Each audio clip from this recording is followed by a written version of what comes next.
और देखा जाए तो नेक्स्ट जो हमारा ग्राम संगठन देने वाले सेवाएं में सामाजिक सेवाएं, इस सामाजिक के बारे में कई सारे बार हमने बात किया है, फिर भी एक बार हम नज़र डालते हैं तो घरेलू हिंसा।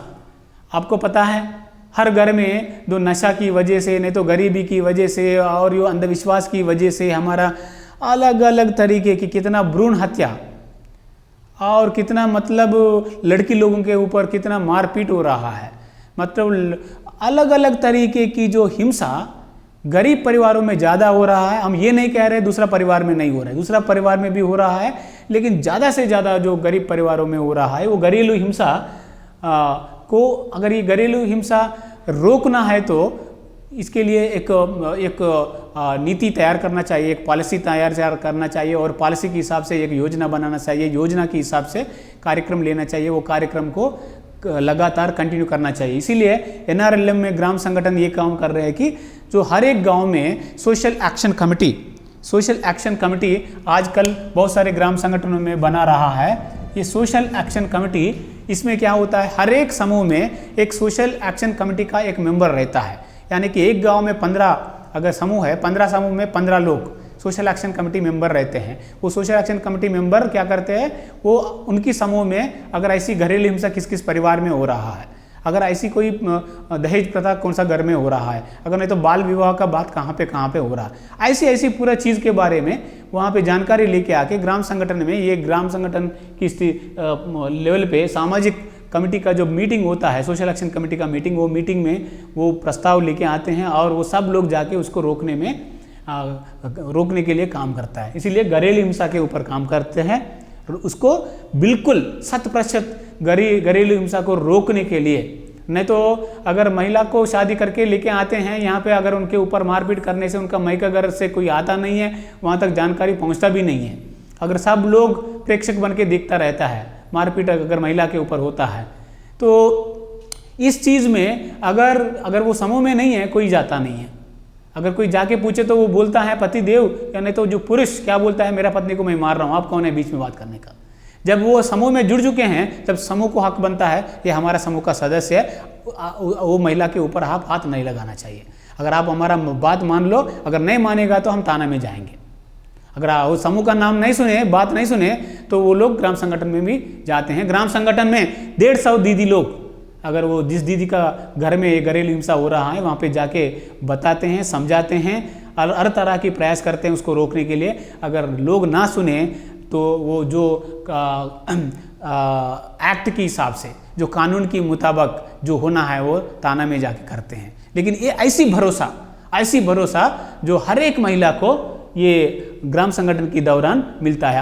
अगर आपको कुछ भी ऐसी घरेलू हिंसा हो रहा है, आप तुरंत समूह में बताइए, समूह की द्वारा जानकारी ग्राम संगठन में मिलता है। ग्राम संगठन उसको रोकने के लिए हर तरह की प्रयास करते हैं और आपको बचाने के लिए प्रयास करते हैं, आपको पूरा भरोसा देते हैं अच्छी तरह की जीवन जीने के लिए। ये बढ़िया सेवा ग्राम संगठन से इससे पहले नहीं है। कहीं पे आप सुना है क्या? कहाँ नहीं है। पंचायत में जाते नहीं है महिला लोग, तो ये वो रोते घर में ही रहना चाहिए, अगर नहीं तो मर जाना चाहिए। लेकिन अभी एक विकल्प है, एक मंच मिल गया है, ये सेवा यहाँ से प्रदान हो रहा है। और बाल विवाह रोकने का, बाल विवाह के बारे में बहुत सारा जागरूकता ये ग्राम संगठन के दौरान दिया जाता है। हर एक महीना 2-2 बैठक होता है ग्राम संगठन का।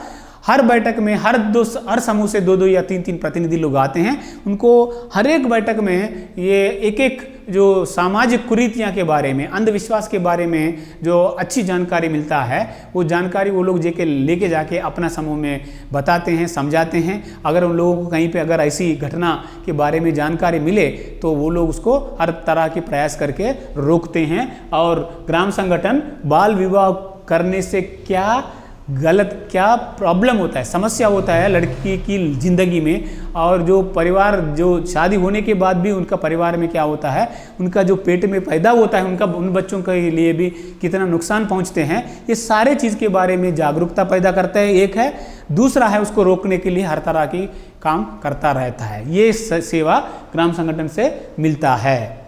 और तीसरा है लिंग भेदभाव। अभी भी हमारा समाज में पुरुष प्रधान समाज है हमारा। हम यहाँ पे जितना लड़का को जो इम्पोर्टेंस देता है, लड़की को इतना इम्पोर्टेंस नहीं देता है। ये बहुत गलत है। ये प्रगति रथ की चक्र जो होता है, 2 चक्र होता है, विकास की चक्र जो है 2 है, दो पहले, एक सिक्के का 2 पहले है, पहलू है, महिला और पुरुष, इन दोनों को भी बराबर देखना चाहिए।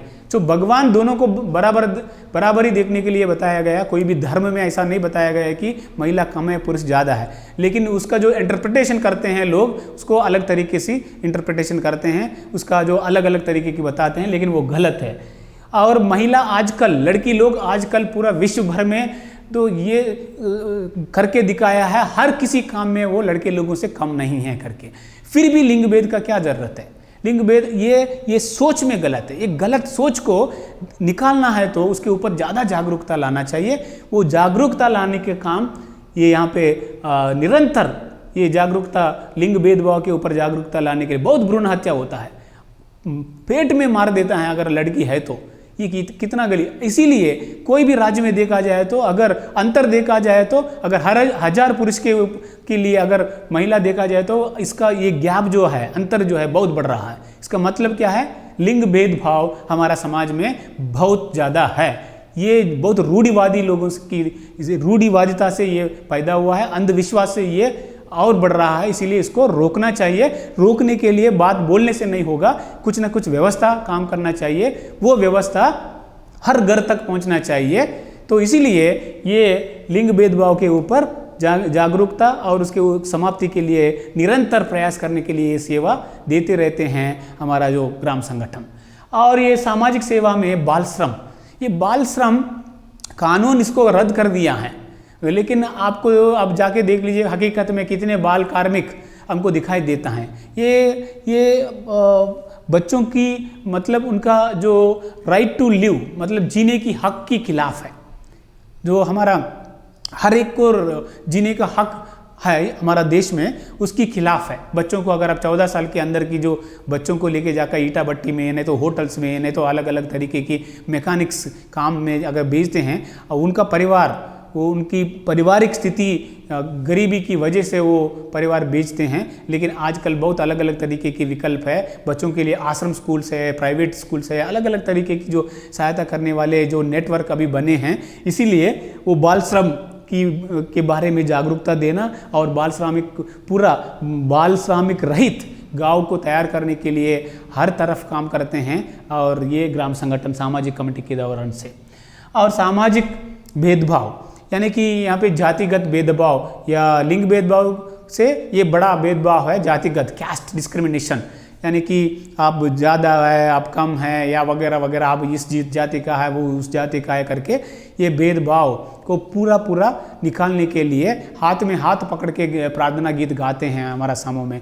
अगर ग्राम संगठन में आप सब लोग अगर देखा जाए तो समान बैठ के बैठक करते हैं, तो इसमें कोई ऊंच नीच का बात ही नहीं आता है। इसीलिए वो हकीकत में करके दिखाते हैं, और उसके बाद उससे जो सामाजिक भेदभाव से क्या समस्या आता है, क्या समस्या से लोग झेल रहा है, उसके बारे में निरंतर जागरूकता करते रहते हैं। और उसको हटाने के लिए, मिटाने के लिए, ऐसी सोच को पूरा निकालने के लिए दिमागों से निरंतर प्रयास ग्राम संगठन के द्वारा होता रहता है।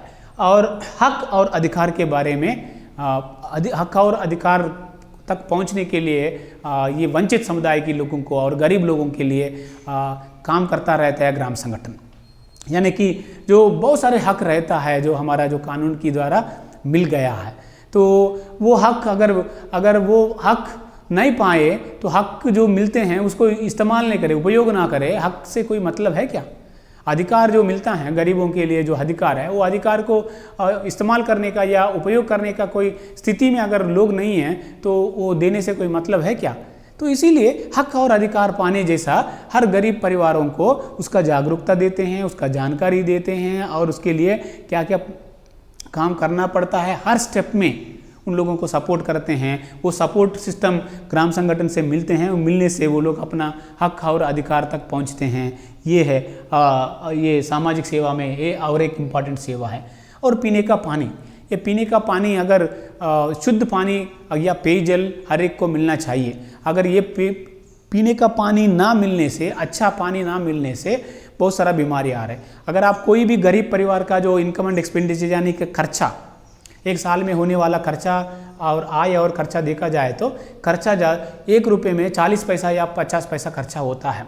वो 50 पैसा खर्चा में अगर देखा जाए तो हेल्थ के ऊपर ही ज़्यादा खर्चा है। वो हेल्थ के ऊपर ज़्यादा खर्चा क्यों हो रहा है, कौन सा बीमारी आ रहे हैं, अगर और एनालिसिस करके देखा जाए तो उनका पीने का पानी में बहुत गंदा पानी पी रहा है, नहीं तो बहुत सारा पोल्यूटेड यानी कि खराब पानी पी रहा है, सही पानी नहीं पी रहा है। इसीलिए अगर वो गरीब लोगों को अच्छा पानी पिलाने की अगर व्यवस्था बनाएं तो उनका जो आय बढ़ेगा और उम्र भी बढ़ेगा, सेहत अच्छा रहेगा। सेहत अच्छा रहने से उनका काम ज़्यादा करने का मौका मिलेगा। अगर ज़्यादा काम करने से ज़्यादा आमदनी आएगा। और दूसरा, जो बीमारी पड़ने से उनका काम बंद हो जाएगा और बाहर से कर्जा उठाना पड़ता है और वो और गरीबी में डूब जाता है। इसीलिए वो पीने का पानी के ऊपर भी काम करते हैं हमारा ग्राम संगठन। और स्वास्थ्य की पहल, हम ये भी बात करेंगे, हेल्थ FNHW के ऊपर भी हमारा ग्राम संगठन काम करते हैं, करना भी चाहिए। ये FNHW मतलब क्या है? F मतलब है फूड यानी कि खाना, न्यूट्रिशन मतलब पोषण, और जो H मतलब स्वास्थ्य यानी कि हेल्थ, W मतलब जो वाश मतलब जो water and sanitation and hygiene, जो व्यक्तिगत तौर पर स्वास्थ्य के बारे में और घर में स्वच्छता, व्यक्तिगत में स्वच्छता, घर में स्वच्छता और आसपास की स्वच्छता जो है हम वास में बात करेंगे। और हेल्थ हमारा सेहत, हमारा जो कितना अगर लंबाई कितना है, चौड़ाई कितना है, लंबाई के हिसाब से हमारा वजन कितना रहना चाहिए, अगर महिला है तो कितना है, अगर पुरुष है तो कितना है, अगर उसके बारे में जानकारी, और कौन सा ये न्यूट्रिशन में कौन सा खाना उपलब्ध हो रहा है हमारा आसपास में, कौन सा चीज़ में क्या क्या चीज़ें हैं, अगर अंडा में क्या है, दूध में क्या है, अगर तरकारी में क्या है, अगर जो फल मिलता है कौन सा फल में क्या क्या है, और गेहूँ में क्या है, चावल में क्या है, और ये अलग अलग तरीके की जो चीज़ें जो उपलब्ध होता है उसमें से क्या क्या चीज़ें हम खाना चाहिए, और उसको तोल के, यानी कि बच्चों को कितना खिलाना चाहिए, कब खिलाना चाहिए, कैसा खिलाना चाहिए, बूढ़ों को कैसा खिलाना चाहिए, क्या खिलाना चाहिए, और जो काम करते हैं वो लोग कब खाना चाहिए। मतलब ये हेल्दी प्रैक्टिसेस माना जाता है। खाना कैसा बनाना चाहिए, हाथ कैसा धोना चाहिए, अगर हाथ सही से नहीं धोने से क्या होता है, ये पूरी जानकारी फूड प्रिपरेशन के बारे में, न्यूट्रिशन के बारे में, हेल्थ के बारे में और स्वच्छता के बारे में, सैनिटेशन के बारे में, यानी कि जो शौचालय का महत्वपूर्णता क्या है, अगर शौचालय नहीं रहने से कितना नुकसान होता है खुद के लिए, परिवार के लिए और गांव के लिए, पर्यावरण कितना खराब हो सकता है, कितना गंदगी फैलता है, वो गंदगी से कितना बीमार पड़ सकता है, बीमारी से कितना पैसा खर्च हो सकता है, पैसा खर्च होने से फिर कितना आप लोन लेना पड़ता है, देख लीजिएगा। ये सारे चीज़ समझाने के लिए यहाँ पे हमारा एक कमेटी रहता है। ये सेवा जरूर ग्राम संगठन के द्वारा हर एक घर घर पहुँचाते हैं। हर एक बैठक में एक एक चीज़ उन लोगों को अच्छी तरह से समझाने का व्यवस्था कर दिया गया है। ये एक ग्राम संगठन की एजेंडा में एक पॉइंट है, हर एक SHG तक ये पहुँचते हैं, हर घर तक, हर दरवाजे तक, हर महिला तक ये पहुँचते हैं, ताकि अगर महिला जागरूक हो पूरा घर जागरूक होगा, अगर पूरा घर जागरूक होगा तो पूरा मोहल्ला मोहल्ला होगा, गांव होगा, गांव होगा तो पूरा जिला जिला से देश जागरूक होगा। जागरूकता हम हर एक दरवाजे से शुरू करना चाहते हैं। इसमें सामाजिक सेवा, ये बेहतरीन सेवा प्रदान करते हैं ग्राम संगठन। और परिवार परामर्श, यानी कि हर परिवार में अगर कोई झगड़ा समस्या आता रहता है, ये कॉमन है। इस चीज़ों के लिए तो पुलिस थाना जाना और वो वहाँ से न्यायालय जाना और जो भी कमाते हैं वो पैसा थाना में खर्च करना, आने जाने में खर्च करना और उसका असर बच्चों के ऊपर पड़ना, मतलब अलग अलग तरीके की जो समस्या परिवार में जो लड़ाई झगड़ा होता है उसकी वजह से होता है। इसीलिए उससे बचाने के लिए ग्राम संगठन, हर ग्राम संगठन में सोशल एक्शन कमेटी हमने बोला है। उसके साथ साथ एक फैमिली काउंसलिंग सेंटर भी, फैमिली काउंसलिंग सेंटर FCC, परिवार परामर्श केंद्र उसको बोला जाता है, परिवार परामर्श केंद्र। अगर गांव संगठन में जो अनुभवी महिला लोगों को एक कमेटी बना के उन लोगों को अच्छा तरीका से प्रशिक्षण जो परियोजना के द्वारा दे के, तो ये लोग क्या करते हैं, अगर कोई किसी दीदी का घर परिवार में अगर पति पत्नी के बीच में, नहीं तो बहू और सासू माँ के बीच में, अगर बेटा बेटी के बीच में, या कोई भी हो सकता है परिवार में जो लड़ाई झगड़ा, वो लड़ाई झगड़ाओं को सुलझाने के लिए, उसको जवाब देने के लिए, उसको समाधान निकालने के लिए, उसको राहत देने के लिए ये फैमिली काउंसलिंग सेंटर यानी कि परिवार परामर्श केंद्र भी बहुत सारे ग्राम संगठन चला रहा है, आपका गांव में आप चला सकते हैं। इससे बहुत सारा पैसा बचत होगा और ये समस्या भी दूर होगा। और लास्ट में शराबी विरोधी अभियान। आप जानते हैं पूरा हिंदुस्तान में शराबी की वजह से कितना परिवार खराब हो रहा है और कितना बच्चों के ऊपर मारपीट हो रहा है, कितना बच्चों के ऊपर अलग तरीके की जो काम हो रहा है, बच्चों को बेच रहा है लोग। मतलब ये शराबी का अगर हम बात करना है तो 2-3 घंटा बात करना पड़ता है। शराबी की वजह से लोग और कितना अलग अलग तरीके की जो काम कर रहा है समाज को, और खुद को कितना नुकसान पहुंचा रहा है और परिवार को और पूरा देश को पहुंचा रहा है, उसके बारे में जागरूकता लाना धीरे धीरे वो मतलब शराबी मुक्त गांव तैयार करने के लिए वो एक अभियान धीरे धीरे एक योजना सहित धीरे धीरे काम करने का काम भी सामाजिक सेवा में करते हैं। ये यहाँ पे उदाहरण के तौर पर कुछ ग्राम संगठन में जो काम हो रहा है, सेवाएं जो मिल रहा है सामाजिक सेवा की तहत, उसका उदाहरण यहाँ पे दिया गया है। ये सब आपका गांव में भी आप कर सकते हैं। और इसके अलावा आपका गांव में और भी कुछ नया समस्या होगा, वो समस्या के ऊपर भी आप यहाँ पे कर सकते हैं। कहीं से लड़की लोगों को बेच रहा है, मतलब रातों रात लड़की लोग मतलब गायब हो रहा है, उस चीज़ के बारे में। अगर कहीं पे मंत्र तंत्र के नाम से कुछ लोगों को मार पीट कर रहा है, मतलब ये अलग अलग तरीके की जो झाड़ू बुट्टी वगैरह वगैरह को कुछ अंधविश्वास की नाम से लोगों का जो स्वास्थ्य खराब कर रहा है, मतलब अलग अलग तरीके की अत्याचार जो ग्रामीण स्तर पर ये हमारा जो पिछड़े वर्ग की यानी कि जो पूर्व यानी कि गरीब अति गरीब परिवारों के ऊपर हो रहा है, उन सभी चीज़ों को एक सिस्टमेटिकली एक पद्धति के दौरान एक योजना सहित अपना सेवा प्रदान करते हुए ग्राम संगठन उसको ख़त्म कर सकते हैं गांव स्तर पर।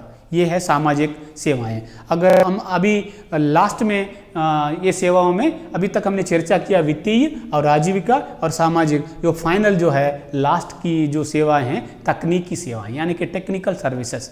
ग्राम संगठन जो प्रशिक्षण निरंतर प्रशिक्षण यानी कि इसमें प्रशिक्षण में एसएचजी के बारे में प्रशिक्षण और फंड मैनेजमेंट के बारे में प्रशिक्षण, पुस्तक संचालन के बारे में प्रशिक्षण, अलग अलग यानी कि कुछ काम के बारे में प्रशिक्षण, अलग अलग तरीके की प्रशिक्षण यानी कि उसमें बुद्धि बढ़ाने वाले और उसमें ज्ञान बढ़ाने वाले और उसमें जो अपना कला कौशल यानी कि कौशल विकास करने वाले जो नए नए चीज़ सिखाने के लिए जो प्रशिक्षण है वो प्रशिक्षण दिलवाते हैं। वो है एक टेक्निकल सेवा तकनीकी सेवा है। और दूसरा है ऑडिट। एसएचजी अपना पुस्तक की रखरखाव या पुस्तक संचालन सही से कर रहे हैं नहीं कर रहे, नहीं तो 1 साल में या 6 महीने में एसएचजी का जो विकास की गति किस तरफ से जा रहा है और उसको ग्रेडिंग करके उन लोगों को समझाने के लिए ऑडिट करने का काम जो है, जो एसएचजी खुद का ऑडिट करना सही नहीं होगा, क्योंकि खुद का गलती खुद पहचानना इतना आसान नहीं है और उसका जो रास्ता बताना भी कठिन होगा। इसीलिए ग्राम संगठन क्या करते हैं, जो अपनी ग्राम संगठन की दौरान कितने एसएचजी हैं, अगर सारे एसएचजी का जो नियम के अनुसार हर 6 माह में एक बार इंटरनल ऑडिट करवाते हैं और ग्रेडिंग भी करवाते हैं और एसएचजी दीदी को बिठा के आपका एसएचजी में ये खासियत है, ये यहाँ पे गलत हो रहा है, यहाँ पे अच्छा हो रहा है, यहाँ पे ठीक ठाक करना चाहिए, ऐसा करके उसके बारे में बताते हैं। ये ऑडिट की सेवा भी प्रदान करते हैं।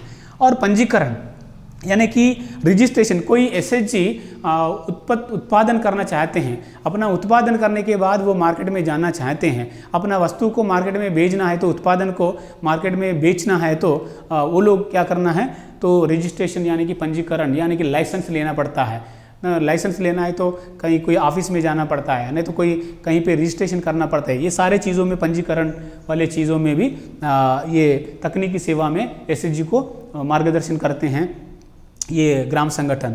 और कानूनी अनुपालन यानी कि रजिस्ट्रेशन करने के बाद वो टैक्स पेमेंट हो, जीएसटी हो या कोई भी टैक्स हो, टैक्स पेमेंट कैसे करना है और रिटर्न्स कैसे फाइल करना चाहिए, और वो आईटी डायरेक्शन के बारे में, नहीं तो बहुत सारे अलग अलग चीज़ें रहते हैं, वो अलग अलग चीज़ें के बारे में कानूनी अनुपालन के बारे में तकनीकी सेवाएं। और ग्राम संगठन जब अपना रजिस्ट्रेशन करने के लिए भी ये काम करते हैं और अपना लीगल कंप्लेंट्स देने के लिए भी काम करते हैं। अगर कोई किसी के ऊपर कोई केस वगैरह हो जाए तो थाना में वगैरह वगैरह वहीं पे भी उन लोगों को कैसा एफआईआर दर्ज करना चाहिए, अगर उन लोगों का केस लड़ना है तो न्यायालय में कैसा जाना चाहिए, अगर किसी को अर्जी देना है तो कैसा देना चाहिए, वगैरह वगैरह चीज़ों में यहाँ पे देते हैं। और जो फाइनल में क्या है MIS, यानी कि हर SAG में MPR जो है एक सिस्टमेटिक तरीका से हर SAG का जो कार्य प्रगति का जो समीक्षा करने के लिए, उसको जानने के लिए हर महीना वो कार्य प्रगति पत्र तैयार करके उसको भेजने के लिए वो उसके ऊपर भी जागरूकता करते हैं और उसका जो पहचान किए गए जो कमियां हो या अच्छी चीज़ हो उसको बताने के लिए भी काम करते हैं ये। और ऐसी ये उदाहरण के तौर पर यहाँ पे बताया गया है। और अलग अलग तरीके की जो प्रशिक्षण गांव की जो ज़रूरत के हिसाब से तकनीकी सेवाएं करते हैं। अगर गांव में पूरा लोगों को ये मोबाइल एप्लीकेशन के दौरान अपना गैर पैसा लेन देन, यानी कि आजकल पैसा छूने का कोई ज़रूरत नहीं है, SAG अपना अकाउंट से ग्राम संगठन के अकाउंट में पैसा भर सकते हैं, नहीं तो अपना अकाउंट से दूसरा अकाउंट में भेज सकते हैं। ये फाइनेंशियल इंक्लूजन वाला सर्विसेज, फाइनेंशियल मैनेजमेंट वाला सर्विसेज जो भी है ये पूरा तकनीकी सर्विसेज में जो मोबाइल के द्वारा, नहीं तो लैपटॉप के द्वारा, नहीं तो टैबलेट के द्वारा वगैरह वगैरह चीज़ों के बारे में जो नया चीज़ें आते हैं, एग्रीकल्चर में हो, लाइवलीहुड में हो, ऐसी जो तकनीकी सेवाएं हैं प्रदान करते हैं तकनीकी सेवा में। तो ये है 4 तरह की जो सेवाएं हैं ग्राम संगठन के द्वारा SAG के माध्यम से हर मेंबर को, पूरा गांव वाले को मिलने वाले सेवाएं हैं। शायद हम जो आपको बताया गया है 4 तरह की सेवाएं आप समझ गया होगा। अगर आपको कोई नया तरीका की सेवाएं आप जोड़ना है तो ज़रूरत, अगर आपका गांव में ज़रूरी है तो उस तरह की सेवाएं आप इसमें जोड़ के आप कर सकते हैं। अगर आपको लगे कोई सेवा हमारा गांव संगठन की ज़रूरत नहीं है तो उसको आप हटा सकते हैं। ठीक है, थैंक यू वेरी मच।